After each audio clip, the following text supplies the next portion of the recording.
L'anormal s'impose en norme. Le sens n'est plus sens. L'intelligence décriée et la médiocrité célébrée. Brisons cette inversion des valeurs. Bienvenue chez les grandes gueules de Radio Espace Guinée, en ondes depuis plus de 7 ans en Guinée. C'est la deuxième partie de cette représentation des grandes gueules. Vos préoccupations vont être prises tout à l'heure en compte et relayées pour le plaisir de chacun de nous. Exclu, mais il ne lâche pas la bride à ses compagnons. Ismaël Condé, premier vice-maire de la commune de Matam, reste vent debout contre une décision du RPG Arc-en-Ciel qui le tient à l'écart du parti. Je trouve injuste que je sois exclu à cause de mes opinions. J'ai fait la demande de recours auprès du Bureau politique national, lâche-t-il, à nos confrères de Guinée Panorama. Ce faisant, ce politique, penseur solitaire, a une opinion sur tout. Des législatives à la présidentielle, en passant par le référendum, il n'avale sa langue sur rien et n'hésite pas à invoquer la guerre dans un contexte de déni de démocratie. Ses opinions, son combat, son actualité, Ismaël Condé se livre tout à l'heure au bout de quelques minutes dans les grandes gueules. Lui, c'est un activiste qui sort du lot. On s'en souvient, il y a un an, pour dénoncer l'anomie guinéenne, il s'était tapé le Conakry Kindia à pied, muni d'un bâton et de sa bouteille d'eau. Sa manière, nous le disions, il en a usé à nouveau pour se liguer contre la nouvelle constitution et le projet de maintien du président Alpha Condé au pouvoir. Cependant, à la différence du Front National pour la défense de la Constitution, Ibrahim Assano, vous allez le découvrir, fait un constat d'échec et se positionne désormais en faveur de solutions inédites de sortie de crise. Que pense-t-il des dernières évolutions de l'actualité guinéenne? Nous entendrons cet activiste totalement différent sur ses opinions. Ce sera lui aussi dans la deuxième partie des grandes gueules. D'ici là, on fait lecture de vos réactions et on commence avec Adama de Mariam 3.0 qui nous écrit ce matin. Il dit bonjour. Le Premier ministre a fait son discours de même nom, toujours le même contenu, dans un même contenant, dans le même contexte. Au lieu de faire un roman là, il devrait juste baisser, il a écrit, bon d'accord, il devrait juste baisser le prix de carburant. C'est ça, le peuple en a suffisamment besoin. Ma gueule, finit-il. Et puis, à sa suite, Desport Béavogui qui nous écrit 10 ans de pouvoir d'Alpha Condé, c'est toujours des solutions à chercher pour satisfaire la population qui vaut même pas 15 millions d'habitants. Et avec ça, Alpha Condé nous impose un troisième fameux mandat pour nous pourrir les vrais temps. C'est pas possible. À Moulanfé d'Esport Béavogui, votre message est passé. Bonjour les GG. Tamba Ismaël Condé doit savoir. C'est bien Fofana Émile Béni qui nous écrit ce message. Il dit bonjour Tamba. Ismaël Condé doit savoir que le PRAC est prêt à tout pour réaliser son projet de troisième mandat. Donc, il ne garde que ceux qui lui demandent de foncer à l'aveuglette, comme les éléments de son nouveau gouvernement. Merci, mon cher, pour cette réaction. Et puis, c'est Hadi Premier qui nous écrit aussi. Il dit bonjour Tamba et à toute l'équipe. Étant un jour spécial pour le Turbo, ah oui, je lui souhaite un excellent anniversaire. Le seul qui fait trembler les politiques. Longue vie à vous tous. Le PRAC ne fait des décrets qu'en sa faveur, juste pour un mandat supplémentaire, nous dit Hadi Premier.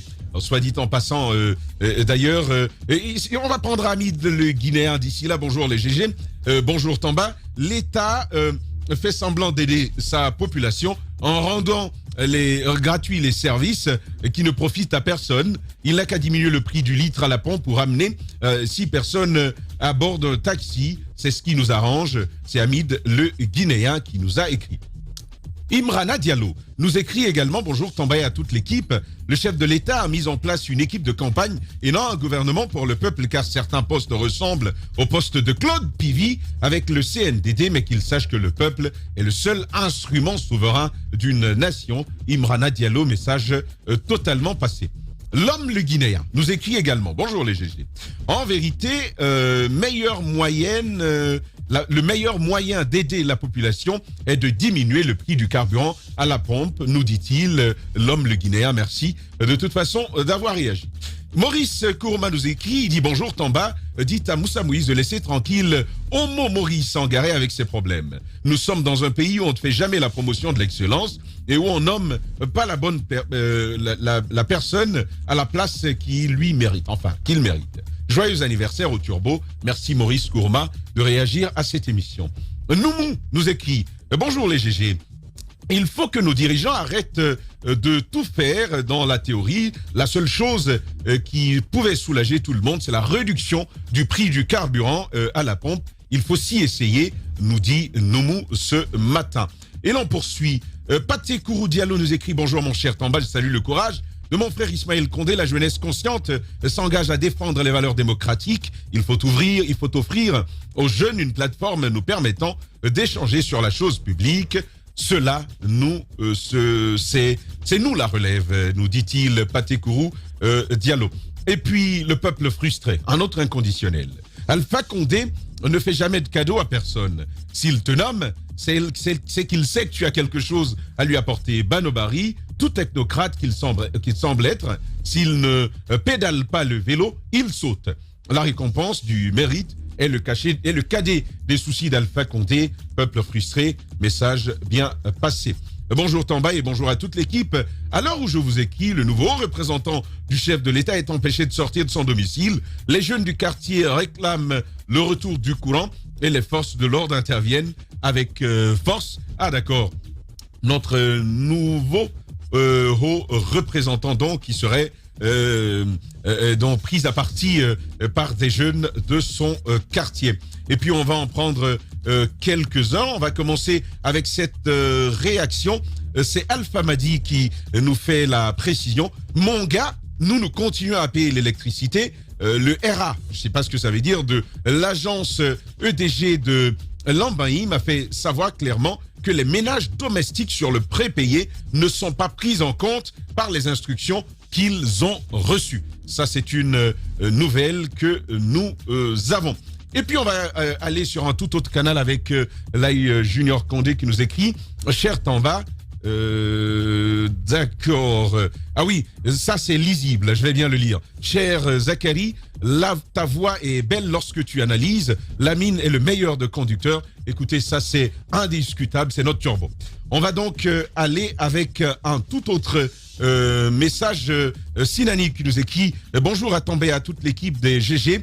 Le sujet de l'ex-militant Ismaël Condé est un non-événement au sein du RPG. La décision est déjà prise et elle sera appliquée dans toute sa rigueur. Un parti politique, c'est les textes de loi. Désolé pour lui, on ne peut pas aimer un arbre et détester les fruits. Deux poids, deux mesures. Un moule en fait. Et puis celui-ci, c'est Corboya Baldé. Je vais en prendre un dernier.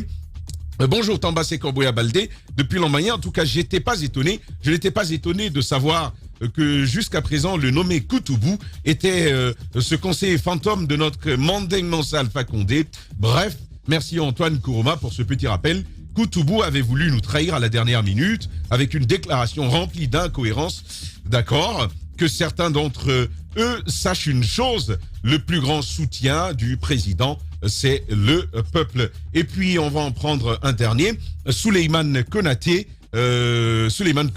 depuis Dubreka. Ce gouvernement pléthorique et budgétivore est une preuve irréfutable que notre FAMA a fait le meilleur choix de sacrifier le développement et les budgets d'investissement de notre propre pays pour satisfaire le clan mafieux et qui l'aide à confisquer le pouvoir et à maintenir le peuple dans la précarité pour mieux le contrôler. Il nous faut une résistance collective assumée pour se libérer de ce pouvoir antidémocratique, rétrograde et liberticide. D'autres messages vont être pris en compte dans la suite de l'émission. On va plutôt continuer cette fois-ci, Antoine Kourouma, avec Ismaël... Pardon, oui, Moussa Moïse. Quelques remous donc depuis hier qui couvrent du côté de Ravitaya, c'est à Matoto, à côté du domicile du tout nouveau haut représentant du chef de l'État, Claude Korik Kondiano, qui semble être tout bas dans les sondages de son de son quartier. Et les populations sont allées devant son domicile donc pour lui faire comprendre qu'il n'a pas fait assez pour eux durant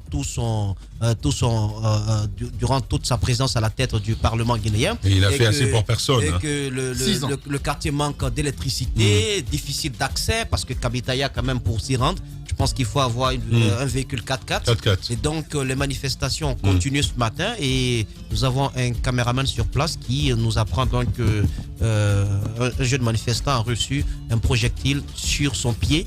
Et il se pourrait que ce soit une balle. Moi, je trouve que les grandes gueules. Il faudrait éviter. Nous attendons donc de voir les images parce qu'il semble avoir filmé tout cela. Nous devons inviter donc les populations à faire dans la retenue. Dans la retenue parce que Claude Kondiano et EDG. C'est pas l'exécutif. EDG, je pense qu'il y a tout un océan. Absolument. On peut lui faire des reproches, peut-être sur le plan social, sur autre chose. C'est votre voisin, d'accord, mais sur les revendications qui sont légitimes, il faut les adresser au pouvoir central, il faut les adresser aux autorités donc, qui sont concernées. Et il ne faut pas tout de suite déjà faire voir des revers au tout nouveau haut représentant du président de la République qui n'a même pas encore pris fonction, il n'y a pas eu de passation, qui n'a même pas commencé à poser des actes. Il n'est plus président de l'Assemblée nationale. Donc un peu de retenue et il faut savoir à qui adresser ces revendications qui sont, je le dis encore une fois, légitimes parce que Rabitaya manque de tout, comme certains quartiers de la capitale. Et il va très vite comprendre, ce que c'est. Antoine Kourma, Ismaël Condé, c'est l'audacieux qui veut rester au RPG Arc-en-Ciel, mais qui ne soutient pas le troisième mandat. Il a, depuis quelque temps, il s'est fait entendre au sein du parti et on trouve tout de même que c'est un jeune qui n'a pas la langue dans la poche et qui ne mâche pas ses mots pour dire ce qu'il pense. Comme selon lui, la nouvelle constitution, depuis le départ, il était contre. Selon lui, le troisième mandat... Pardon, vous allez continuer. Il y a beaucoup de réactions d'ailleurs sur le paiement de factures, VUCA d'Atlantique, et beaucoup d'autres nous font la réaction qu'il continue à payer le courant électrique malgré les annonces du chef du gouvernement. Je pense que ce sont des choses à devoir régler. Pardon. Les grandes gueules. On a tous suivi donc ces dénonciations d'Ismaël Condé, qui est quand même vice-maire de Matam, élu sous la bannière du RPG Arc-en-Ciel. Et on a tous suivi récemment cette grogne de quelques militants qui sont allés barricader son bureau, l'empêchant d'y avoir accès. Il a réussi à décadenasser, il a pu entrer et il a fait appel aux médias à qui il s'est confié. On a ensuite vu récemment cette rencontre avec Cellou Dalein Diallo, où à la minière où il a été invité par ce dernier, et ça fait polémique. Beaucoup se sont demandé si désormais il va rallier le camp de l'UFDG. Donc c'est autant de questions auxquelles il va se prêter ce matin à nos antennes. J'estime que c'est un militant qui jusque-là n'a pas accepté son éviction ou sa destitution du RPG Arc-en-Ciel. Il dit attendre la réponse du BPN, du Bureau politique national, qu'il a saisi par rapport à cette exclusion. Ismaël Condé, premier vice-maire de la commune de Matam, il se livre à nous 15 minutes pour en savoir davantage et c'est avec vous, Jacques. Bonjour, monsieur Condé. Les grandes gueules. Bonjour Jacques, bonjour Antoine, bonjour à Moussa Moïse, bonjour à vos millions de téléspectateurs auditeurs. Voilà, merci de vous. Alors, c'est un plaisir partagé. Jacques Lewa. Bienvenue donc à cette émission. Vous étiez contre d'abord l'adoption, je crois, de la nouvelle constitution. Vous êtes porté, si vous voulez, le porte-parole de tous ceux qui pensaient au sein de votre formation politique qu'il ne fallait pas y aller. Aujourd'hui, non seulement vous êtes chassé du parti, vous refusez de partir, et est-ce qu'on peut dire que finalement vous avez des droits auxquels vous tenez forcément au sein du RPG Arc-en-Ciel aujourd'hui? Écoutez, il faut rectifier une erreur déjà pour dire que j'étais contre l'adoption de la nouvelle constitution. Non, je n'étais pas contre l'adoption de la nouvelle constitution. J'ai même fait campagne pour cette nouvelle constitution parce que je me disais que cette nouvelle constitution, elle était logique. D'accord. Et l'article 147 disait que le président de la République peut proposer tout projet de loi. Et moi, à mon avis, la constitution est un projet de loi, c'est la mère des lois. Donc, le problème entre le RPG et moi, ça ne se situait pas au niveau de cette nouvelle constitution. Ça se situait au niveau de On ne vous entend pas bien. On pense qu'on va vous rappeler tout à l'heure. D'accord, il est toujours en ligne. Allez-y, Monsieur Condé, même en vous déplaçant un tout petit peu. Voilà, je dis le problème entre pas au niveau de cette nouvelle constitution. Non, j'ai défendu le projet de nouvelle constitution. J'ai fait campagne pour cette nouvelle constitution. Alors, moi, mon problème, c'était le procès idéal que représentait le professeur Fakonde pour nous. Parce que jusqu'à la dernière minute, il n'est jamais arrivé à l'idée que le parallèle entre la nouvelle constitution et un troisième mandat. Je me disais que le professeur Fakonde était un acteur aguerri, averti, qui ne va quand même pas aller jusqu'au sacrifice ultime, qui ne va pas quand même défendre quelque chose. Mais pour l'instant, Ismaël, rien de cela n'a été dit au sein de votre formation politique, que ce soit par le président ou par ceux qui sont au bureau politique national. C'est quoi finalement l'objet de votre combat qui vous a valu cette inimitié aujourd'hui avec vos collègues? Mais le problème, c'est une guerre d'opinion. Aujourd'hui, nous voyons les gens qui défendent l'idée que le professeur Fakonde soit candidat pour un troisième mandat. Ces personnes ne sont pas combattues. Ces personnes sont libres aujourd'hui de donner leur opinion. Pourquoi combattre quelqu'un qui dit qu'il ne veut pas un troisième mandat pour le professeur Fakonde et plébisciter les autres qui veulent un troisième mandat pour lui?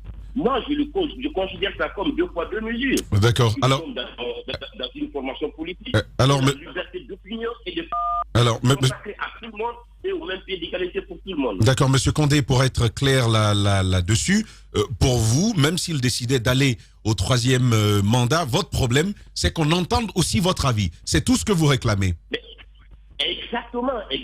C'est pourquoi il y a une convention qui va avoir lieu pour désigner le candidat du RPG Arc-en-Ciel. Ce qui veut dire que même si Alpha Condé est porté par cette convention candidat du RPG Arc-en-Ciel pour 2020, vous n'avez pas de problème à rester au sein de ce parti. Mais c'est là-bas mon problème va commencer. Parce que ça va être maintenant une trahison du professeur Alpha Condé à ses militants. Le professeur Alpha Condé nous a toujours dit que, attention, moi je ne viens pas au pouvoir pour m'éterniser.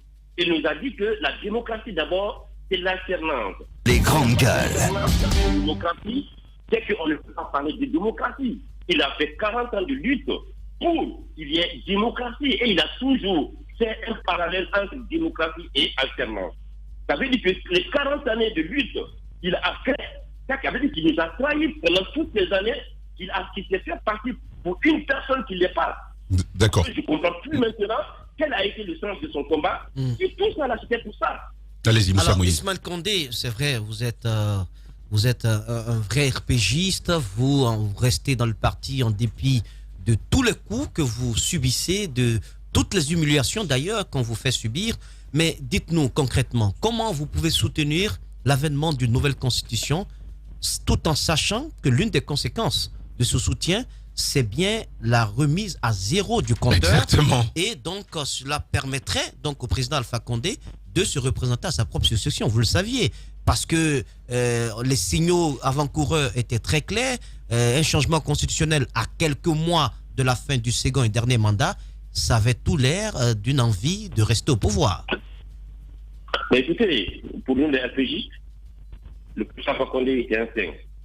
S'il n'arrivait pas au pouvoir, on allait se mordre les doigts jusqu'à l'épaule. Tout ce qu'il nous a fait miroiter pendant les 40 années de lutte quand il était dans l'opposition. Il nous a vendu son image, à l'image de Nelson Mandela. En 1995, Nelson Mandela encore avait les facultés d'avoir un mandat supplémentaire. Monsieur Condé, vous ne répondez pas à la question de Moussa Moïse, qui est très précise. En constat de la contradiction dans votre démarche, soutenir une nouvelle constitution et être surpris qu'Alpha Condé soit candidat à sa propre succession. Exactement. Je vais vous répondre. Il nous a dit cela aujourd'hui. Alassane Ouattara est dans ses droits d'être candidat pour un autre mandat. Mais nous, c'est la grandeur de Alpha Condé qu'on voyait à travers lui. On dit que voilà, le monsieur, il a fait tout ce qu'il pouvait. Il pouvait être candidat pour un autre mandat. Mais en tant que démocrate, il n'a pas oublié ce qu'il nous a promis quand nous étions dans l'opposition. La démocratie qui passe par l'alternance. Aujourd'hui, il a le pouvoir d'être candidat pour un autre mandat. Mais non, il n'a pas oublié son passé. Il n'a pas oublié la lutte pour laquelle il s'est engagé devant le peuple des Guinéens. Il ne va pas se régner, il ne va pas se détruire, il ne va pas défendre quelque chose et venir faire le contraire. Nous avons voulu donner cette possibilité au professeur Alpha Condé pour qu'il revienne encore au peuple de Guinée, nous montrer sa grandeur. Je n'ai pas fait tout ça pour ça. J'ai fait ça parce que la loi me l'autorisait, mais ce n'était pas pour un troisième mandat. C'est ce que nous, moi, Ismaël Condé, je m'attendais que le professeur Alpha Condé dise que oui, aujourd'hui, je alors, Ismaël, à vous entendre très bien. Voilà, Monsieur Condé, permettez, Jacques, allez-y. Oui, donc à vous entendre, vous ne trouvez pas, au point de vue légal, un problème, ce que Alpha se présente, mais vous vouliez, pour les promesses qu'il a tenues par le passé, qu'il ne se représente pas. C'est bien cela? Exactement, c'est ça, quoi, parce que l'homme aussi, sa parole. Le professeur Condé a bâti son image, a bâti sa personne sur son image d'intégrité. Donc, il dit, c'est ce qu'il fait. Nous, notre problème, c'est ça aujourd'hui. Ah, d'accord. Ça veut dire quoi? Ça veut dire qu'il nous a trahis pendant toute cette lutte-là. Ce n'était pas un problème de Guinée, ce n'était pas un problème de démocratie, ce n'était pas un problème de développement, c'était un problème de pouvoir. D'accord. Nous, on voulait avoir cette preuve-là, que la personne qu'il était avant et la personne qu'il est aujourd'hui, c'est la même personne. Si ce n'est pas la même personne, ça veut dire qu'il a trahi le combat de millions de personnes qui ont cru à lui, et ça va être vraiment dommage pour lui et pour le peuple de Guinée. En clair, Alpha Condé a donc légalement le droit de se présenter à sa propre succession. Allez-y, Moussa Moïse. Deux questions. Est-ce que vous vous sentez un tout petit peu abandonné dans ce combat que vous menez au sein de la grande famille du RPG Arc-en-Ciel, lorsque aucune autre voix ne s'est levée à la suite de votre prise de position contre l'intention du chef de l'État de se représenter à sa propre succession à la tête du pays? Est-ce que vous sentez cela comme étant un abandon de certaines voix au sein du RPG Arc-en-Ciel? Parce qu'on n'a pas entendu quelqu'un d'autre au sein du RPG avoir au moins l'audace d'exprimer que voilà, Ismaël Condé sur toute la ligne, il ne se trompe pas, le président Alpha Condé est un Mandela, il doit rester Mandela, nous l'obligerons à rester Mandela parce qu'il nous a dit qu'il était Mandela. La première question. La deuxième, un Condé qui s'oppose à Alpha Condé, ça fascine l'opposition. Exactement. Surtout Cellou Dalein Diallo. Ça fait vendre. Bien sûr. Vous êtes tout populaire au sein de l'opposition républicaine. Vous avez rencontré le chef de file de l'opposition, celui qui est encore considéré comme le chef de file de l'opposition républicaine, un clin d'œil, Mamadou Sylla. Alors, qu'est-ce que vous vous êtes dit Qu'est-ce que vous êtes dit avec Cellou Dalein Diallo? Est-ce qu'il vous a dragué, entre guillemets, politiquement parlant? Est-ce que, dans les jours à venir, le parti Baobab vous intéresserait? Mais écoutez, pour répondre à votre première question, je disais que cette idée de trouver un docteur au professeur Alpha Condé n'est pas une propriété absolue pour moi. Il a été évoqué en 2016 au siège du RPG par le secrétaire général du parti, qui n'est pas d'autre personne que Aliou Cissé. Il a dit qu'en 2020, le RPG aura un candidat qui va être différent du professeur Alpha Condé. Nous avons vécu toute la misère qu'il a subie parce qu'il a pu dire ce que pense bon nombre de militants. Il faut faire la différence aujourd'hui entre le RPG et les militants du RPG. Le RPG Arc-en-Ciel aujourd'hui est un parti qui est structuré de faire sorte que ceux qui gagnent, ceux qui ont le pouvoir, il faut en tout que les acquis de ceux qui sont aujourd'hui membres du gouvernement soient protégés et de leur famille. Les militants sont aujourd'hui désemparés. Ils ne savent pas à quel sens se vouer. Ils sont aujourd'hui dans un désespoir qui ne dit pas son nom.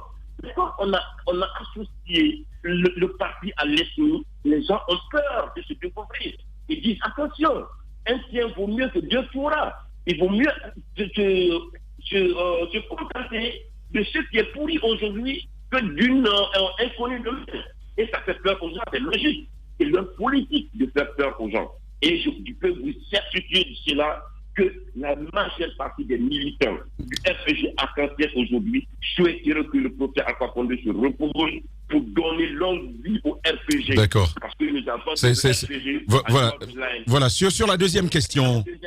Oui, allez-y. Oui, bien sûr que j'ai été invité par le doyen et la Cellou Dalein Diallo. Et je ne pouvais pas trouver d'opportunité de refuser parce qu'il m'a invité au dialogue. Il m'a invité. Il m'a écouté, nous avons parlé, nous avons abordé la situation socio-politique économique du pays. Il a entendu mon opinion, il m'a félicité pour mon courage. Et pour le moment, ça s'arrête là. Et Alpha Condé lui-même ne se prive pas d'aller rendre visite à ses opposants. Je ne vois pas pourquoi la visite de Ismaël Condé chez Bilal Seloudan Diallo peut être interprétée autrement que de bonnes choses pour le dialogue entre les Guinéens. Il faut que les Guinéens... Oui, mais allez-y, Jacques. Ce ne sont pas des neufs, hein.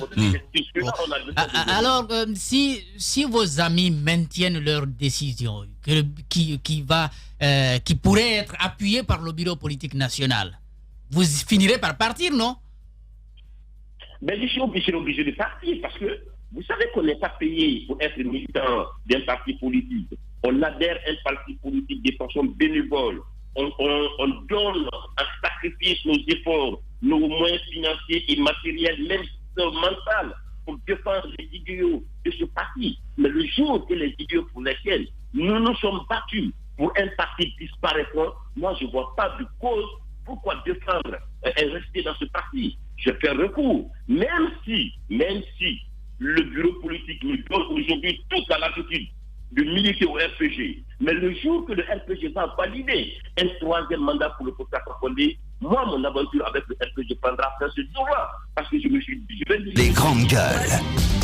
l'idéal pour lequel je me suis engagé dans le RPG, ce idéal-là n'existe plus. Parce que l'idéal était la promotion de la démocratie. Vous savez, dans les années 90, il y avait plusieurs façons de faire le coup d'État. Il y avait des coups d'État par les armes. Aujourd'hui, dans notre société moderne, les coups d'État se font de façon civile par le patrouillage de la Constitution. Et c'était de là même que je me suis dit que, attention, j'ai été naïf, parce que je ne pouvais pas quand même penser que le procès pouvait nous trahir. Et aujourd'hui, je me trouve devant un fait accompli d'avoir soutenu une nouvelle constitution, et cet soutien à la nouvelle constitution va se retourner contre moi, et je n'aurai que mes yeux pour pleurer. D'accord. Je fasse attention pour dire que, attention, en faisant ça, tu donnes un blanc-seing au professeur Condé d'être candidat. D'accord. Mais j'ai eu tellement confiance à la personne que je ne pouvais pas imaginer qu'il allait me trahir. Monsieur Condé, donc, pour nous résumer, ça va être votre dernier propos en une minute. Vous avez soutenu la nouvelle constitution contre vents et marées. Pendant une année, le FNDC a fait front contre cette initiative-là. Plusieurs morts, beaucoup de dégâts. À la fin, la nouvelle constitution est obtenue. Grâce à elle, le professeur Alpha Condé peut se maintenir au pouvoir. Vous vous dites niet. J'ai envie de vous demander, tout ça pour ça? Non, vous savez, attention Jacques, peut-être vous savez que vous ne comprenez pas, il y a quelque chose qui est en jeu ici. Vous voyez aujourd'hui les morts du FNDC, mais vous oubliez les morts de 2007, vous oubliez les morts que le RPG... Non, moi je parle de... on parle d'un sujet spécifique. On parle d'un sujet spécifique, celui de la Constitution. Vous êtes arc-bouté à l'idée d'une nouvelle Constitution. Vous en connaissez toutes les conséquences. Et un des fruits de cette Constitution-là, c'est que M. Alpha Condé puisse être candidat. Et après, vous virevoltez. Est-ce que ce n'est pas à la fin opportuniste tout ça, pour se vendre plus cher? La preuve, c'est Loudalen Diallo vous a déjà invité. Non, mais ce que je dis, vous ne m'avez pas laissé aller au bout de mes opinions. Moi, je vous dis, aujourd'hui, avec la bataille de la nouvelle constitution, certes, il y a eu des morts, il y a eu plusieurs morts. Mais la bataille pour l'arrivée du professeur Condé au pouvoir a fait encore plus de victimes que la bataille de la nouvelle constitution. Donc, moi, quand je pense qu'il y a eu des milliers de personnes qui sont tombées pour que le professeur Condé vienne au pouvoir, je ne pouvais pas imaginer à un seul instant qu'on allait sacrifier ces morts pour que le professeur Condé reste au pouvoir. Parce que c'était ça déjà le professeur Condé. Et c'est ça son idéal. Faire de la Guinée un pays démocratique. J'ai eu tellement confiance à ça. Je dis, quelqu'un qui a fait en sorte que tout un peuple, toute une communauté a été exclue à un moment donné dans la gestion d'un pays, ne peut pas sacrifier quand même toutes ces personnes. Il va avoir sa nouvelle constitution, mais il va tenir parole à ses militants. Il va montrer aux militants que le fait de dire qu'il est le Nelson Mandela de la Guinée n'est pas seulement une parole, mais c'est un fait. Parfait. Lui, il est fait comme ça, mais malheureusement, aujourd'hui, il est évident qu'on se rend compte que la personne que nous avons défendue et la personne qui est au pouvoir, il y a un millénaire de kilomètres de différence entre les deux. Parfait. Ismaël Condé, premier vice-maire de la commune de Matam, il s'exprimait sur nos antennes sur ses nouveaux choix politiques Merci, Monsieur Condé, d'être passé sur nos antennes. Je vous remercie. Les grandes gueules se poursuivent. Le ridicule et la méchanceté sont ses traits de caractère. La haine est un poison mortel dont beaucoup se nourrissent pour vivre. Il n'y a pas d'entrepreneur audacieux qui ne fabrique pas automatiquement jalousie, envie, critique, caricature, diffamation et désinformation. Bienvenue sur Radio Espace Guinée, la radio dont les autres s'inspirent. Radio Espace Guinée. À Conakry sur 99.7, en région à Labé, Kakandé sur 99.7, à Cancan sur 99. Quelques deux réactions avant de prendre notre invité qui s'est déjà installé par ailleurs. Nous allons commencer avec celui-ci. Le cas Koyama justifie l'aspiration du peuple à un changement de gouvernance. Le peuple souhaite avoir une gouvernance dynamique et qui va s'occuper des vrais problèmes au quotidien. Malheureusement, avec l'alpha gouvernance, la priorité, c'est des affaires. La Marana Yanvarin, c'est lui qui nous a envoyé ce message. Et puis celui-ci qui s'exprime sur la nouvelle phase du plan de riposte, il nous dit un sac de riz de bonne qualité est à 310 000 francs guinéens au marché. Le même sac était à 280 000 il y a 3 mois. Ce régime a-t-il vraiment conscience de la misère des Guinéens? Pendant les campagnes électorales, des milliards de francs sont dilapidés pour acheter des votes avec des sacs de riz et des pagnes. Pourquoi ne pas faire de même? Pourquoi ne pas faire la même chose en cette période où le besoin est réel? La suppression des droits et taxes profite aux importateurs. C'est Moriakaba qui réagit ce matin. Diakariaou Bournombo nous écrit également bonjour Homo, la gratuité de l'inexistant, ça c'est du Alpha Condé. Eau, électricité, transport public, c'est de la poudre de parlimpinpin. Ces mesures n'auront pas d'impact sur le panier de la ménagère. Amoul en fait, conclut mon homonyme. Et puis celui-ci, c'est bien Poulo Torolinsan qui nous écrit bonjour Tamba et à toute l'équipe.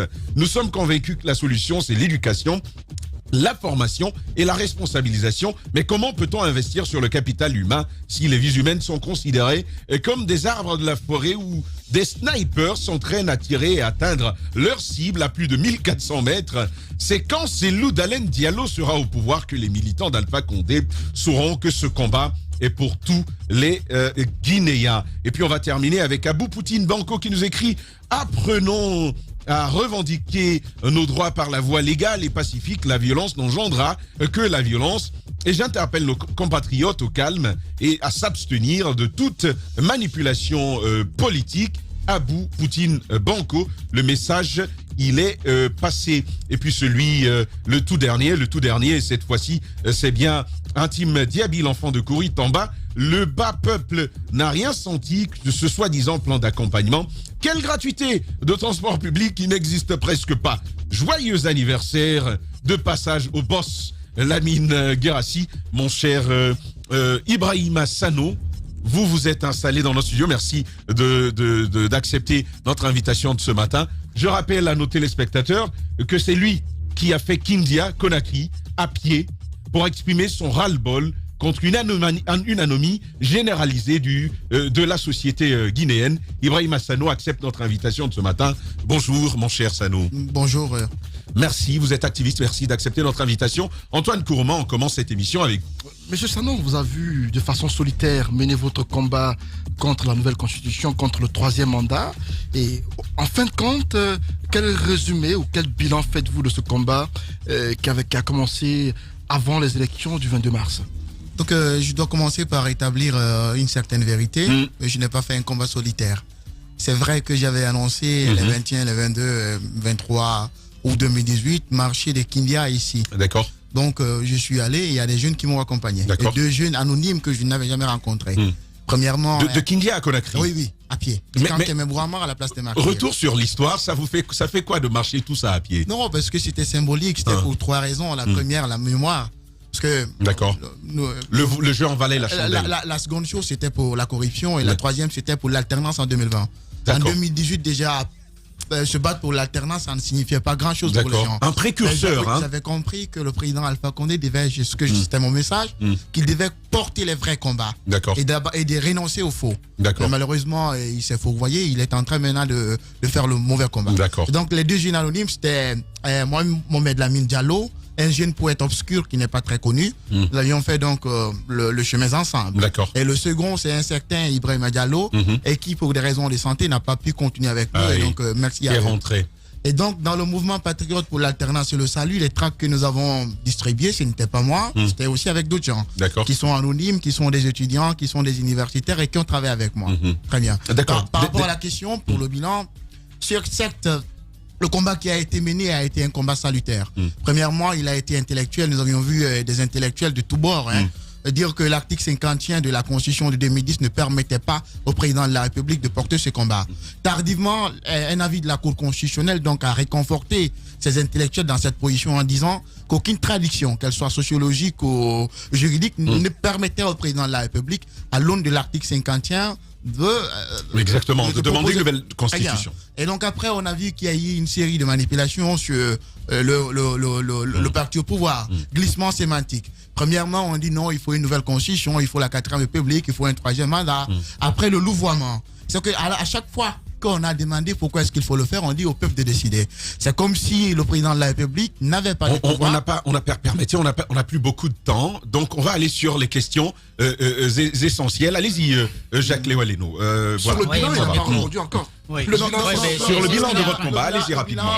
Est-ce que vous êtes content de tout ce qui a été fait et tout ce qui a été obtenu? Parce que la Constitution, elle est là et les législatives ont été organisées. Il y a ici un Parlement que vous ne reconnaissez pas, j'imagine. Est-ce qu'aujourd'hui, vous êtes content de tout ce que vous avez fait? Donc, la chose, le raisonnement, il est ceci. L'objectif, c'était d'empêcher qu'il y ait une nouvelle constitution, qu'il y ait une nouvelle assemblée. Mais malheureusement, si la performance doit se mesurer à l'aune de l'objectif, donc à l'aune de la cohérence entre l'objectif et le résultat, il faut dire aujourd'hui que le résultat, il n'est pas là. Nous avons une nouvelle constitution, mais maintenant, est-ce que nous la reconnaissons ou pas? Il y a une nouvelle assemblée, est-ce que nous la reconnaissons ou pas? Donc je crois que ce combat-là a été un fiasco, il faut oser, il faut avoir le courage. Un fiasco? Oui. Un fiasco? Oui. Parce que si, fiasco pourquoi? Parce que si maintenant il faut dire que il faut venir par la négociation, imposer à Alpha Condé ce que la RI n'a pas permis, ce que la RI n'a pas obtenu, c'est que sûrement que ça ne marcherait pas. Mais par exemple, vous savez, c'est pas un village isolé, c'est pas un no man's land. Nous sommes en Guinée, nous collaborons avec l'international. À l'international, il y a pas mal de réserves sur ces acquis. Je pense que c'est dû à ce combat-là. Vous comprenez que le président de la République l'avait bien compris, qu'il a essayé donc de changer sa façon de faire la coopération. Donc il a trouvé chez certains pays une communauté de solidarité qui sont dans la même enseigne que lui. Et ce sont ceux-là d'ailleurs qui ont reconnu ce qu'il a fait. C'est le cas de la Russie, c'est le cas de la Chine et c'est le cas de la Turquie. Donc par rapport à la diplomatie occidentale, est-ce que la pression exercée va lui permettre donc de changer? Je ne crois pas. Intéressant. Au contraire, peut-être que ça va continuer aussi à l'enfoncer dans pratiquement ses dérives. Moussa Moïse. La prochaine étape de la marche, est-ce de 36 à Sékou Touré? Parce que vous avez vu que l'intention est maintenue et qu'il souhaite se représenter à sa propre succession. Ça, c'est la première question. La deuxième, est-ce que vous pensez à fédérer tout cet engagement que vous avez? Parce que c'est une manière singulière de protester, c'est une manière singulière d'informer, d'avertir et même d'être une sorte de lanceur d'alerte au sein de la société parce que vous avez vu venir les choses à temps. Est-ce que vous pensez à fédérer tout cela avec quelques ONG de la société civile qui se démarquent également dans leur combat contre le tripatouillage constitutionnel? Et pourquoi pas le FNDC? Donc, par rapport à la première question, j'avais déjà dit dans vos studios qu'au cas où le président de la République se déclarait candidat, que je marcherais de Yomoua ici.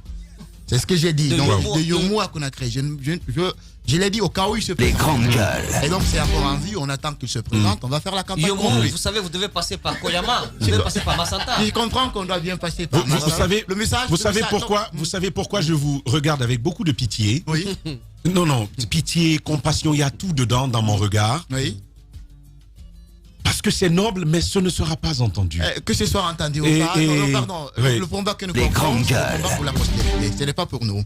Il faut que les générations prochaines comprennent que à notre âge, pendant notre génération, il y a eu des gens qui ont porté des combats symboliques. Au moment où le président de la République a pensé que tout message de paix, tout message pacifique n'avait plus de sens. C'est malheureusement C'est malheureusement si à quoi Je vais vous dire, je m'incline devant cette noblesse.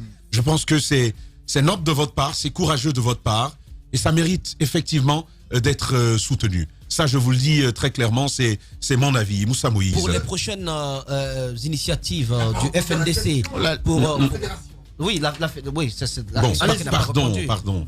Vous allez répondre à cette question. Ensuite, pour les prochaines actions, coup de force, prévues donc par le FNDC, quelle analyse vous en faites? Le 8 juillet, dans un contexte marqué par une crise sanitaire sans précédent, le FNDC compte renouer donc avec le langage de la rue pour contraindre le pouvoir du président Alpha Condé au respect de nos lois.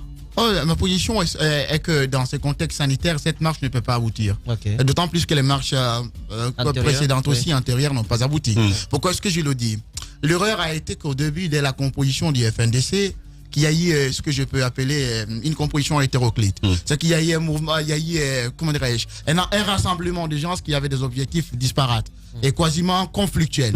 La société civile se bat pour des idéaux à long terme. Et des partis politiques doivent participer aux échéances électorales. Je comprends mal qu'une classe politique décide à chaque fois de faire la politique de la chaise vide. À longue échéance, elle ne peut pas porter. Elle peut renforcer et réconforter le pouvoir dans ses dérives. Malheureusement, c'est à quoi on assiste. Aujourd'hui, vous voyez qu'il y a des acteurs politiques du FNDC qui disent vouloir s'intéresser aux échéances électorales. Qu'est-ce que ça peut donner? Je ne suis pas certain que la démarche puisse aboutir dans le contexte actuel de crise sanitaire. D'autant plus que le rassemblement de plus de 20 personnes est interdit. Et le 8 juillet... Et mal vu par l'opinion publique aussi. Il y a aussi que ça. Donc, quelque part, le FNDC va continuer à se décrédibiliser au sein de l'opinion. Et ça va encore réconforter le pouvoir dans sa position, qui consiste à dire, nous voulons la paix, c'est nous qui la voulons. Et voilà les autres dans un contexte sanitaire qui sont en train malheureusement de porter des mauvaises actes. Quand vous dites il va continuer à se décrédibiliser, vous avez le sentiment qu'il se décrédibilise déjà aux yeux de l'opinion, comme je le dis. Parce que mais de quelle opinion? L'opinion nationale. Parce que, elle est très mitigée par ailleurs. C'est très mitigé. Il y a une certaine opinion qui lui est très favorable. Nous sommes dans un contexte de crise sanitaire. Et aujourd'hui, tout le monde comprend les enjeux. La crise due au Covid-19 a permis ceci. C'est que ça a permis de mettre en veilleuse nos contradictions essentielles.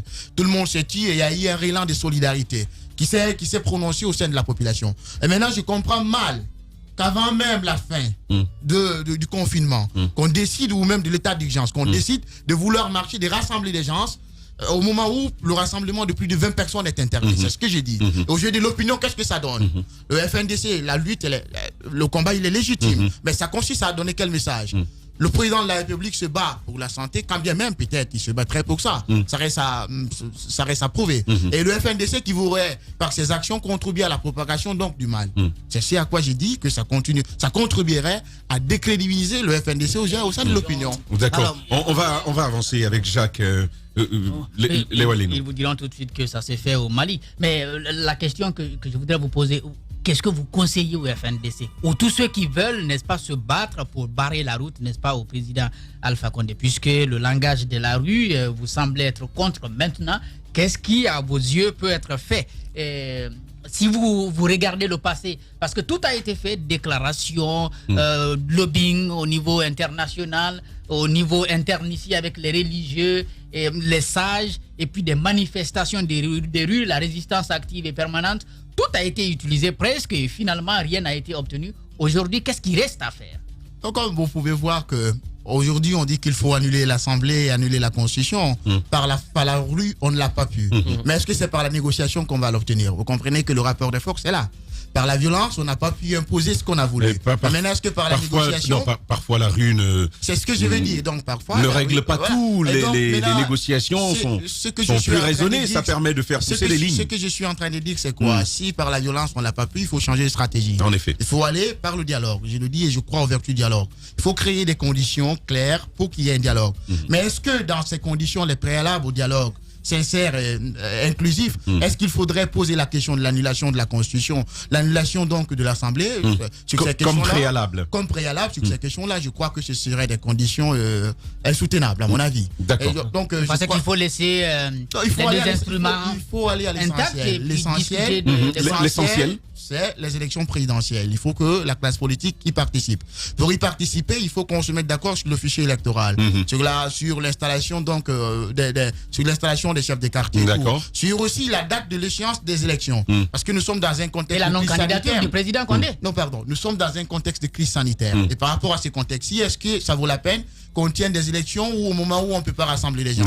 Et donc, il faudrait que s'il y a report, possibilité de report ou non, que la classe politique décide de discuter sur ces problèmes. Donc pour vous, pas qu'il y ait des tabous. Pour vous, il faut y aller, même avec Alpha Condé. Alpha Condé, il est déjà candidat, on le sait. Et si on ne veut pas aller au dialogue, c'est que peut-être on ne veut pas aller aux élections. Et si on ne part pas aux élections, malheureusement, ceux qui veulent porter le deuil de leurs militants, le deuil de ceux qui sont morts, comment est-ce qu'on va porter le deuil si le pouvoir qui est en place n'a aucune pitié, n'a aucune compassion, aucune sympathie pour l'âme des Guinéens. Donc je crois qu'il faut aller à cela, parce que c'est par la révolution donc citoyenne et les urnes que le président de la République peut-être pourrait être défait. D'accord. Antoine Courbe. Tout à l'heure, je parlais de combat solitaire. C'est par rapport à votre attitude depuis votre arrivée. On constate que vous ne vous associez pas aux autres structures de la société civile. Est-ce parce que vous êtes déçu d'elle? Et comment voyez-vous le fonctionnement de cette classe sociale en Guinée? Et ensuite, comment voyez-vous dans l'avenir la classe politique guinéenne? Comment est-ce que vous la jugez? Donc, par rapport au FNDC, comme c'est l'entité la plus importante qui apporte un combat très grand, par rapport au nombre et par rapport aussi à l'efficacité, il faut le reconnaître. Hein. Oui. Pas que le FNDC, il y en a d'autres. Il y a d'autres structures de la société civile comme le SONOS. Parce que tout simplement, nous ne sommes pas de la société civile formelle. Nous sommes juste des citoyens, des universitaires. Nous essayons donc de promouvoir donc des valeurs de démocratie et aussi de prendre part donc au débat qui s'impose dans notre société. C'est ce que nous faisons. Et donc, quelque part, il y a des clashs d'objectifs et tout, ce qui fait que c'est difficile. Par rapport à la classe politique, c'est elle, je crois qu'elle est pratiquement au soir de son combat. C'est à elle maintenant de donner le sens qu'elle veut donner à son combat. À elle de décider d'aller à la révolution donc citoyenne dans les urnes afin qu'Alpha Condé soit défait, je le crois. D'autant plus qu'aujourd'hui, sa postérité est dédaigneuse et son nom est un repoussoir. Les Guinéens n'en veulent plus parce que tout simplement, Alpha Condé n'a pas de gouvernement. Il y a Soli officiel, il y a Soli de l'ombre. Il n'a pas le courage politique. Lorsqu'il défait, il recycle encore dans le gouvernement de l'ombre. Il n'a pas une vision qu'il communique aux Guinéens. C'est vrai qu'on va louer la croissance qu'il a, mais est-ce que cette croissance a permis de juguler la pauvreté et les inégalités? Voilà le bilan de l'homme. Le bilan lui-même le discrédite.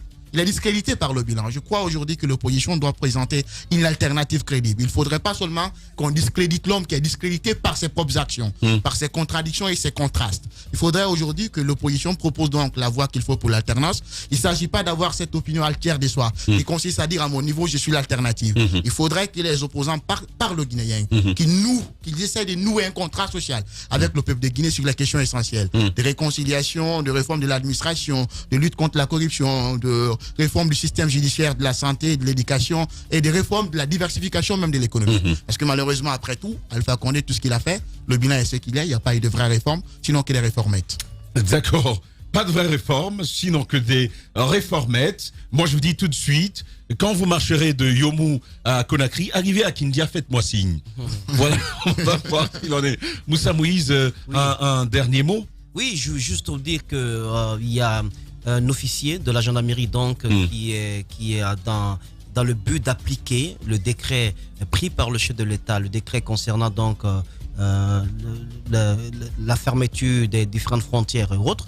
Le responsable, je vais parler du responsable des barrages du côté du Breka, Mamadou Kaba. Et dans le but donc d'appliquer ce décret, il a eu un conflit avec un homme de justice. Eh bien, vous ne pouvez pas vous rendre compte de la célérité avec laquelle le dossier a été instruit. Le monsieur est trimballé en justice et aujourd'hui il doit rendre des comptes pour des choses sur lesquelles rien n'a été entièrement prouvé maintenant là.